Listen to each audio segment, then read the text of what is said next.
AI 시대에 어떤 차별을 만들어갈 것인가에 대해서 오늘 나누고자 하는데요. 제가 이야기하고자 하는 거는 오늘 두 가지 포인트를 가지고 얘기하고자 합니다. 어, 저희가 디지털 시대에 가지고 가야 되는 태도하고 또 하나는 우리가 갖춰야 되는 패밀리 법칙에 대해서 제가 짧게 이야기 나누고 마무리하도록 하겠습니다. 어, 저희가 지난 시간에 언급한 인지적 구두쇠라고 하는 그 사고에 대해서 사고가 AI를 만나서 우리의 삶을 어떻게 바꾸고 있는지하고 또 하나는 그 저희가 그 AI 기술이 가지고 온 편리함 속에서 어떠한 차별, 장애인이나 장애를 겪고 있는 한테 어떠한 차별을 주고 있는지에 대해서 질문을 하고자 합니다. 지금 이렇게 보시는 화면은 여가를 즐기고 자신의 여유를 즐길 줄 아는 외국 사례를 가지고 왔는데요. 다양성하고 그다음에 각국의 가지고 살아가는 사람들의 독특성을 인정하고 그다음에 존중해주고 있는 나라들은 그리고 선진국은 보시면 이제 공공장소에 쉴 수 있는 문화랑 그다음에 이야기 나눌 수 있는 공간을 제공하고 있는데요.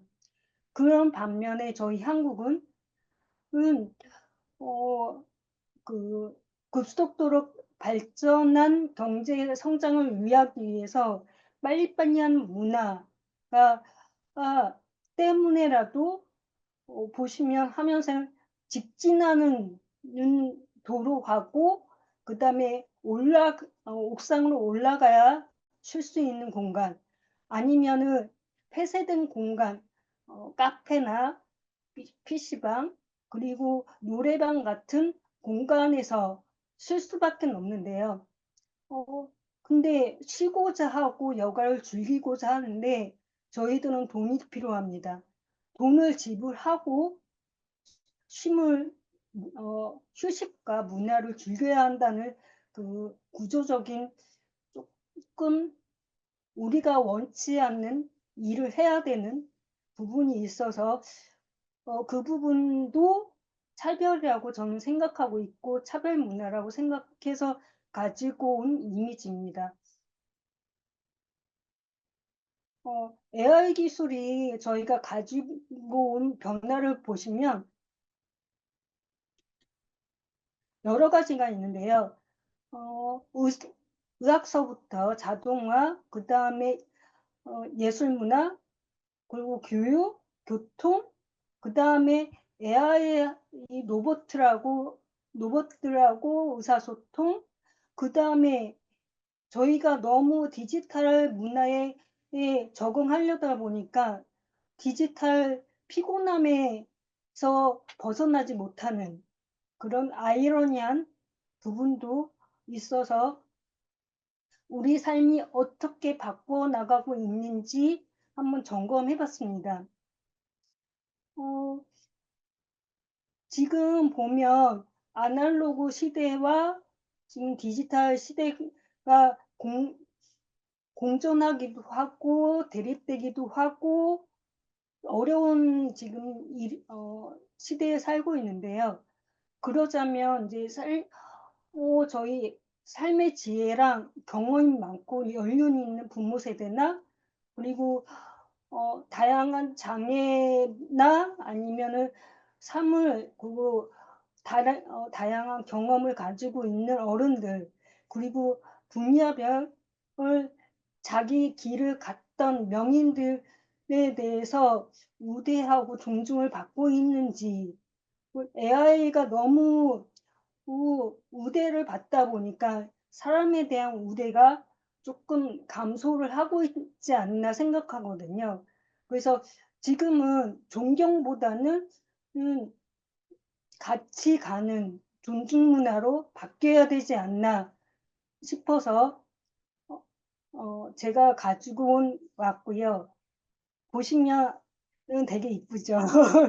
네.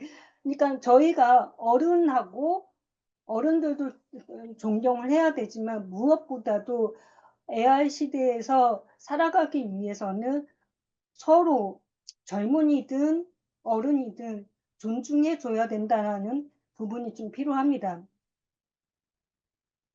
어 지금 두 가지 화면을 가지고 그려 봤는데요. 한쪽은 악수하는 장면, 그리고 엘리베이터에 강아지 버튼이 있습니다. 이 버튼은 엘리베이터에 강아지가 타고 있으니 주의해 달라는 거거든요. 어 저희가 다른 나라의 사람들, 그리고 다른 사고를 가지고 있는 사람들한테는 관대를 해도 저희 한국 정서를 같이 나누고 있는 한국 사람, 그리고 가정 내 가족들에게는 세대 차이, 그리고 그 세대 간의 어려움을 이야기 나누지 않는 부분이 있어서 좀 불평등, 그리고 차별 문화를 형성해 나가고 있지 않나, 저는 생각이 들어서 그 부분을 이야기하고 싶기도 하고, 그리고 여러분하고 이 부분을 여러분의 생각을 좀 듣고 싶은 부분도 있습니다.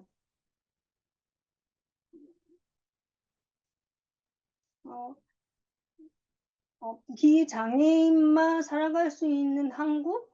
아니면 그 비 그러니까 신체 건강한 사람들만 살아갈 수 있는 나라인가에 대해서 가지고 왔는데요. 외국 사람들이 이 "한국은 꿈의 나라다. 치안이 안전하다. 그리고 계단이 많네요.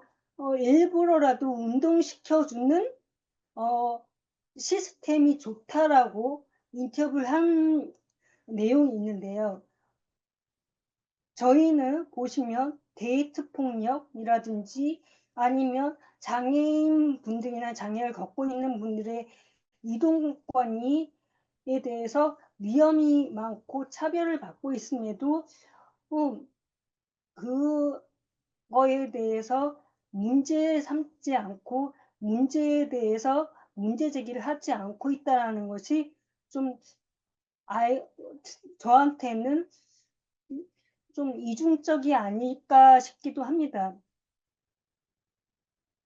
어 그 이중적인 태도로 인해서 지금 장애를 겪고 있는 사람들, 그리고 장애를 경험해야 되는 사람들, 이 차별을 받고 있고 사회적 불이익을 받고 있다라고 생각을 하고 있고요. AI 편리함 속에 우리가 어떤 차별을 하고 있길래 제가 이렇게 강조를 하고 있는지 생각해 봐 주셨으면 합니다. 어 AI 같은 경우는 어 잠시 제가 이야기하기 전에 AI 피아노를 보여 드리겠습니다.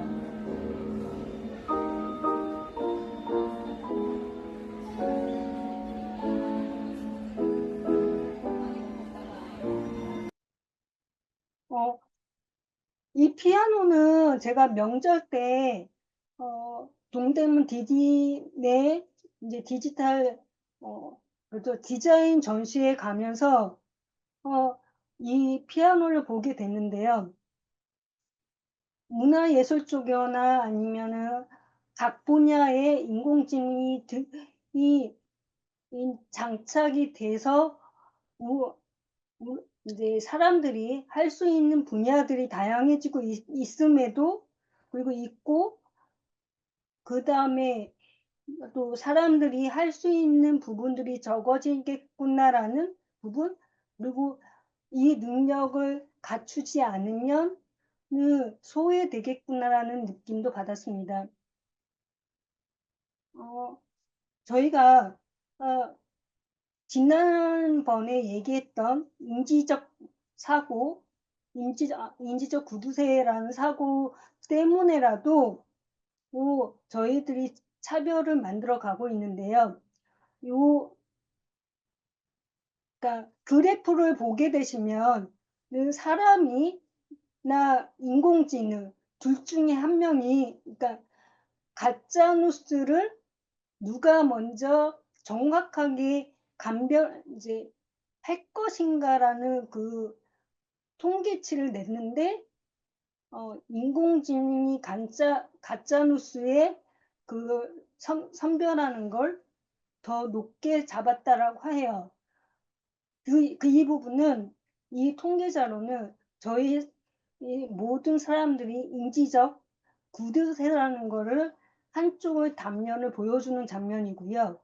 또 하나는 저희가 살아가고 있는 환경, 거기에서만 그리고 만나는 사람들에서 얻어지는 정보에서만 생각을 하고 있기 때문에 한쪽으로 쏠리는 부분이 있어서 다양하게 생각하지 못하는, 그리고 대학생들조차 이 가짜 뉴스가 어디서 누가 그리고 무엇을 근거로 이야기하는지 검증도 안 해보고 그렇게 믿는다는 것 때문에라도 어 사람들의 차별 그리고 편견, 그리고 무엇보다도 AI가 가지지 못하는, 그리고 습득하지 못하는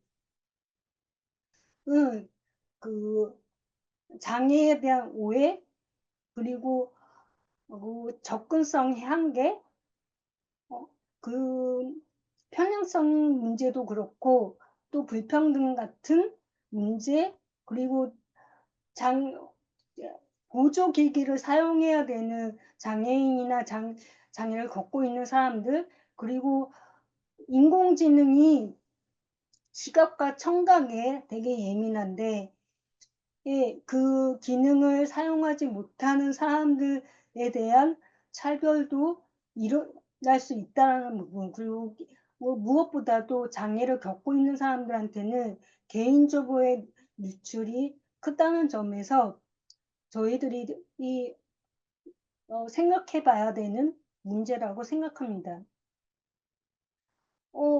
왜 자꾸 차별을 얘기를 하고 누가 언제까지 양보랑 기다려라고 요청을 해야 될까라고 하는데, 비장애인 분들이나 아니면 공공장소에서는 열심히, 그리고 AI를 만들어가는 사람들 같은 경우 열심히 밤새서 그리고 노력하고 열심히 달려갑니다. 그리고 사회적 약자들한테 양보해 달라고, 그리고 배려해 달라고 요구합니다. 그런데 장애를 겪고 있거나 장애인들한테는 우리가 시스템을 만들 때까지, 그리고 너희들을 위한 그 환경을 만들어 줄 때까지 기다려라 라고 하는데, 이 양보하는 것도 시간이 걸리고 기다림도 시간이 걸리거든요. 그러다 보면 차별은 만연하게 드러날 수밖에 없는 것이라고 생각합니다. 사람은 삶이 짧고 그리고 생각할 수 있는 인지적 구두쇠라고 하는데 양보해 달라고, 이게 바쁜 날? 그리고 나도 소중한 시간들인데 기다리라고 하면 서로에게 차별할 수 없는 문화를 만들 수밖에 없는 것 때문에 이 부분을 우리가 질문을 해보고 어떻게 해결해 나가야 될지 저희 스스로, 그리고 저부터도 질문을 해 나가야 될 것 같다라고 해서 질문을 가지고 와봤고요. 왜 자꾸 도움받으라고 해, 그리고 배려하라고 해, 그리고 나는 열심히 내 위치에서 이제껏 열심히 살아왔는데 AI 시대에 차별을 어떻게 생각하라고 제가 질문을 던졌는데요. 열심히 살아가고 있고 이체껏 나는 노력했는데 이 질문을 받으면 억울하신 분들도 계실 거고 한당해 하시는 분도 있을 거예요. 그런데 저희 이제 어른들은 AI 기술과 디지털에 익숙지가 않고 아날로그의 시대에 살다 보니까 이제 연습하고 적응해 나가는 부분이 있습니다. 그리고 디지털 시대에 살고 있는 젊은이들도 AI라는 인공지능은 처음 배워나가고 있기 때문에 출발점은 다를지는 몰라도 목표점 그리고 서로 자기들이 원하는 목표점을 가지는 도달할 수 있을 거라는 것이 제 나름대로 한 생각이거든요. 그래서 차별 문화가 감소될 수 있지 않을까, 그리고 해소되지 않을까 생각이 들고요. 그냥 다른 존재, 그리고 너와 내가 존중받아야 된다. 그리고 나를 서로 존중해달라고 이야기를 해줄 수 있는, 그러니까 나를 알아줘가 아니라 내가 나를 존중하고 난 존중받을 수 있는 사람이라고 얘기할 수 있는 사람이 되었으면 좋겠고요. 결론은 존중이라는 건데요. 패밀리, 제가 왜 패밀리라고 했는 이유는 보시면 우호적인 마음으로 그리고 집중해서 맞장구를 쳐주면서 관심과 흥미를 보여주면 그 이야기 나누는 상대는 상대를 바라보고 또 얘기를 듣는 사람은 대화 중심이 상대방에게 있음을 느끼도록 할 수 있으면 저희가 어려워하고 있는 차별 문화를 만들어가고 있는 것을 최소화하지 않을까. 그리고 인공지능 시대에 맞는 태도라고 생각해서 패밀리 법칙을 가지고 와봤습니다.